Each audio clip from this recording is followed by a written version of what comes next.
চলো আজ তোমাদের সাথে আমার একটা দিনের গল্প শেয়ার করি, যেখানে ছিল অফিস থেকে ফিরে অল্প একটি ঘোরা আর প্রচুর প্রচুর খাওয়া দাওয়া।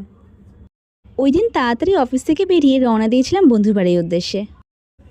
ও কাজের সূত্রে বাইরে থাকায় অনেক দিন বাদে কলকাতায় এসেছে, আর নেক্সট মান্থেই ওর জন্মদিন। তাই আমরা ভাবলাম আজকের দিনেই ওর বার্থডেটা সেলিব্রেট করা যায়। উনি আবার কেক কাটার বিরোধী, তাই জন্য আমরা ভাবলাম ওর জন্য রামকৃষ্ণ মিষ্টান্ন ভাণ্ডার থেকে একটা মিষ্টি দইয়ের হাঁড়ি নিয়ে যাই। তারপর হাঁটা পথে মায়ের দর্শন করে তাকে প্রাণ ভরে নমস্কার করে উঠে পড়লাম অটোতে। ওর বাড়ি থেকে আমাদের বাড়ির ডিস্টেন্স তেমন একটা দূর নয়। টুক করে পৌঁছে গেলাম ওর বাড়ির সামনে, আর ওই যে দূর থেকে আমার বন্ধুটা হেঁটে হেঁটে আসছে, কন্টিনিউ আমার সাথে ঝগড়া করে যাচ্ছে, যেহেতু আমি ওকে বলেছিলাম যে আমি আজকে আসতে পারবো না।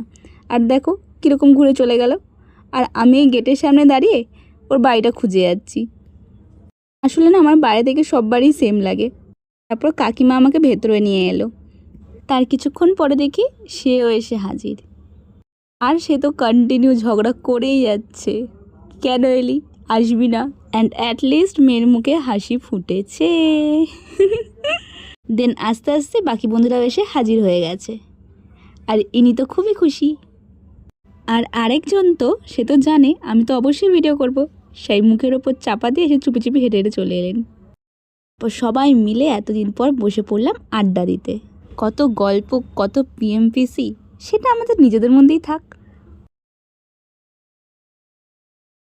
এরপর আমরা কি কি করলাম আর কি কি খেলাম সেটা তোমাদেরকে নেক্সট ভিডিওতে বলবো।